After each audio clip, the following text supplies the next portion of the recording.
ஸ்ரீலங்கா சுதந்திர கட்சியை அடுத்து வரும் தேர்தலுக்காக மறுசீரமைக்கும் பணிகள் தீவிரமாக முன்னெடுக்கப்பட்டு வருவதாக தெரிவித்துள்ள அந்த கட்சியின் பொதுச் செயலாளர் துமிந்த திசநாயக்க, அதற்கமையவே புதிய அமைப்பாளர்கள் நியமிக்கப்பட்டு வருவதாகவும் தெரிவித்துள்ளார். எனினும் இதனை மஹிந்த ராஜபக்ஷவை கட்சியிலிருந்து ஓரம் கட்டும் முயற்சி என அவரை முன்னிலைப்படுத்தி செயற்படும் கூட்டு எதிர்க்கட்சி என தம்மை அழைத்துக் கொள்ளும் தரப்பினர் குற்றம் சாட்டி வருவதாக குறிப்பிட்டுள்ள அவர், இந்த குற்றச்சாட்டுகளில் எந்தவித உண்மையும் இல்லை என தெரிவித்துள்ளார்.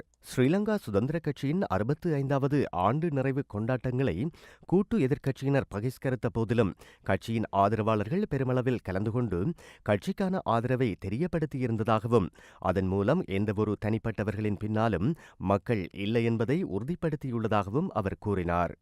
இதனால் கூட்டு எதிர்க்கட்சியினர் நல்ல பாடத்தை கற்றுக்கொண்டுள்ளதாக தெரிவித்த சுதந்திர கட்சியின் பொதுச் செயலாளர், விரைவில் மஹிந்த ராஜபக்ஷ கட்சியுடன் இணைந்து ஸ்ரீலங்கா சுதந்திர கட்சியை தனித்து ஆட்சியமைக்க பாடுபடுவார் என்றும் நம்பிக்கை வெளியிட்டுள்ளார்.